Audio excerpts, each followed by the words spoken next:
Hey, my pretties, Queen of Lions here. So today in 162 ooh, episode of Shadows and Pretties, today we will be playing, well, not playing, but today we'll be doing a review on the third Mummy movie. Now, the last episode I did the review on The Mummy Returns, so I thought I would go ahead. I know I was thinking about doing The Scorpion King first, which is the prequel to The Mummy, but I thought I would go ahead and, do the Mummy Tomb of the Dragon Emperor first. So, this was directed by Rob Cohen, and today I'll be doing a review on this movie. Now, fortunately, the actress who played Evelyn in the first two Mummy movies, Rachel Weisz, has been replaced by a different actress. So, eventually, surprising enough, this film does not start in, UK or anything like that. This film is set into China, departing from the Egyptian setting, and it focuses on the Terracotta Army or origins. It is the third and final installment of the Mummy trilogy. It has, Brendan Fraser, who is back, and there's other new people such as, well, Jet Li, Maria Bello, John Hannah, Luke Ford, Anthony Wong, Michelle Yeoh, etc. So, anyways, I guess we should get started on this. Eventually, this movie came out in 2008, so it takes place a couple years after the first two Mummy movies. So, in ancient China, a warlord unites with the country kingdoms into an empire and becomes the Dragon Emperor.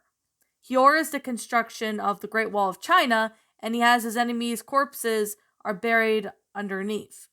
He also learns to control the traditional Chinese wuliks.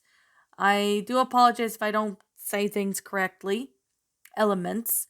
However, the emperor grows fearful that his death will end and has all accomplished, and he summons Zi Yan, a sorceress, who he sends her to an ancient monastery to second-hand command. General Ming to find the long lost Oracle bones, which holds the key to the eternal life.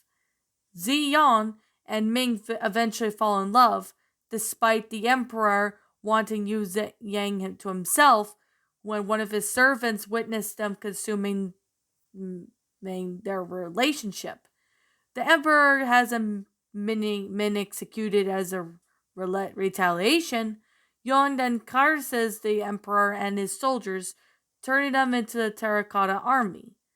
So, fast forward in 1946, Alex O'Connell, who is Rick and Evelyn's son, who is an archaeology professor, Roger Wilson, to locate the Emperor's tomb, although attacked by a mysterious woman, who they thought they brought the sarcophagus to Shanghai. At the same time, the British government entrusts Rick and Evelyn to take a gemstone called the Eye of the Shangri-La back to China. In Shanghai, the colonels then learn that Wilson works for the Rouge military faction led by General Yang and his assistant, Colonel Chow, who provided the financial backing of Alex's expedition. Yang believes that the emperor can lead China out of chaos by following the World War II and resurrects him using the Eye of the Shangri-La, which contains mystical water from Shangri-La. Revived, the Emperor accepts Yang's services but kills Wilson. The colonels attempt to stop the Emperor with the help of Lin, who had earlier attacked Alex, but the Emperor manages to escape. Lin eventually reveals that she possesses the only weapon that could kill the Emperor is the cursed dagger. Now, along with Evelyn's brother Jonathan, the colonels and Lin eventually travel to Stupa in the Himalayas, yes, that will reveal the path to the Shangri-La, and with the help of the Yetis, they summon Lin, and the group holds off Yang's forces. But the Emperor discovers the Shangri-La's location, and the Emperor is gravely wounds Rick, while Alex triggers an avalanche, slowing down the Emperor's pursuit. Lin eventually takes the group to Shangri-La where Zi Yan lives and is still able to heal Rick's wound. The group discovers that Lin Yan's daughter, both rendered immortal due to the mystical waters. As Rick heals, Alex and Lin grow attached, but Lin cannot bear falling in love with Alex, only to watch him grow old and die. The Emperor and Yang arrive, and the Emperor bathes in the waters, which restores his human form and grants him a massive supernatural power, morphing into a three-headed dragon. He eventually steals the cursed dagger, kidnaps Lin, and flies back to his tomb. When he revives the Terracotta Army, declares his intention for the word domination, the directs them breach to the more of the Great Wall, which after will become invincible. The Konos and Zi Yang pursue the Emperor at the Great Wall, where Yang, using the Oracle Bones, sacrifices her and Lin's immortality to raise the undead armory of the Emperor's enemies, which led revived by General Ming. And the two undead armies crash. Alex rescues Lin. Yuan then fights the Emperor and steals the dagger from him before he is mortally wounds her. When she dies, she gives the dagger to Rick and Alex, and the Emperor retreats to the Great Wall, but is confronted by Rick and Alex, while Evelyn and Lin kill Yang and Chow after a ferocious fight. Rick and Alex manage to overpower the Emperor and stab him with the dagger, vanquishing him and destroying the Terracotta Army. Ming and his army briefly celebrate before entering the afterlife. Now, near the end of the movie, the Konos and Lin return to Shanghai, where Alex and Lin start a relationship. Jonathan, however, moves to Peru with the Eye of the Shangri-La, intending to live somewhere with no mummies, not knowing that mummies will soon be discovered there, and that's how the movie ends. Now, I have a bit of a mixed feelings with this movie because when I first saw this movie, or when I've heard of this movie, I actually thought it was going to be taking place in Egypt, like the first two movies did. But in this one, this takes place in China instead, and it doesn't take place, in, Egypt. So basically, development started sometime, I think, after hearing the director Stephen Sommers, who directed the first two Mummy movies in 2001, about directing the third movie. Although there is a demand for it, but most of the game would only be up for it again if we could find a way to make it better. So with the release of Van Helsing during that time in 2004, he expresses his doubts of having the energy to make a third film, although the cast of previous films has expressed interest in returning.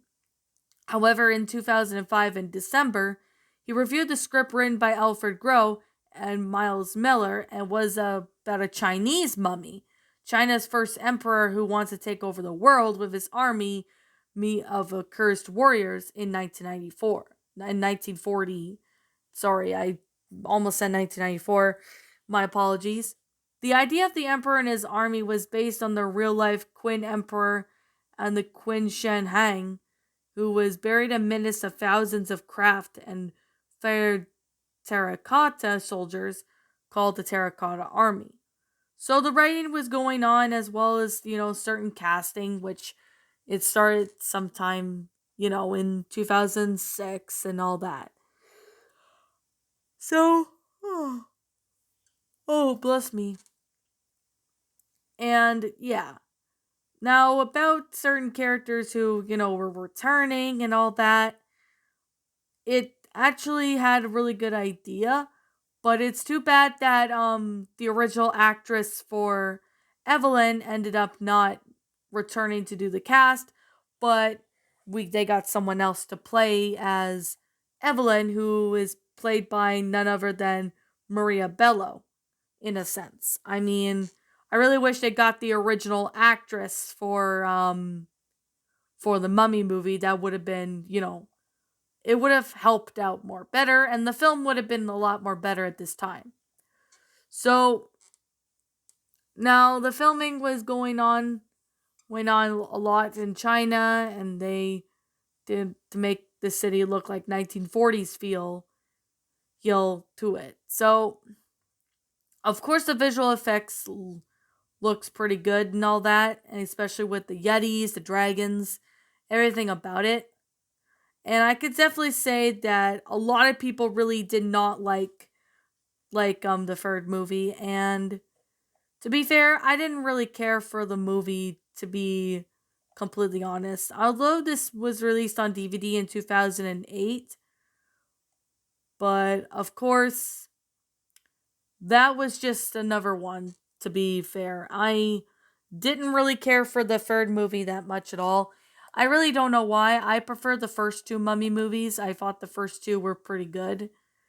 But for some reason, I preferred the first two Mummy movies because they were amazing. They had really great storylines in that.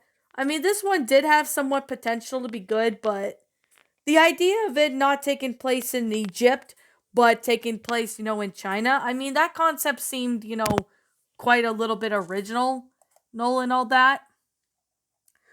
But if I have to be brutally honest, I did not really like the third movie as much as I thought it was going to be. I mean, it had some good parts, but it wasn't as good as the first two. Like the first two Mummy movies were really good. I just didn't really care for this for the third movie, to be fair. But I do know The Scorpion King, which is a prequel to it, was really good.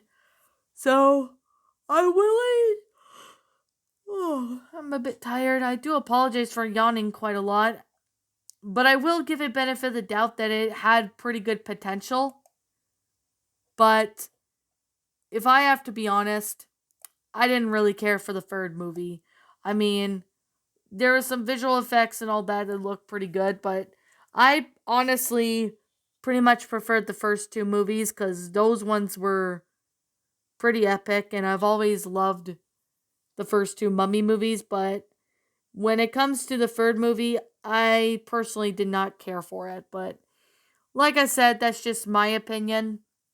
I mean, your opinion might be different. If you've seen the third movie, maybe you could state your own thoughts and opinions in the comments below, because I like to hear what you guys think. I mean, you guys might have the same opinion as me. You guys may have a different opinion. You guys might see something different that I don't know. But yet again, I mean, feel free to leave me your thoughts on the third movie in the comments below. I like to hear what you think of it. So, what did you guys think about the third movie? This is just my opinion, like I said before. If you disagree with me, that's perfectly okay. I'm willing to respect your opinion. Anyways, what did you guys think about the third Mummy movie? Did you enjoy it? Did you not? Also, what you have done personally to help make this story, well, not story, but make this movie a lot better, feel free to leave me what your thoughts are in the comments below. I'm the Queen of Lions. Thank you so much for watching today's episode. And if you were brand new here to this channel, be sure to like, comment, and subscribe because I make brand new videos every single day. Don't forget to ring the notification bell to when I upload, so that way you guys will not miss an upload. And as always, I guess I'll see you in the next video. Peace out. And as always, yeah, I'll see you guys next time.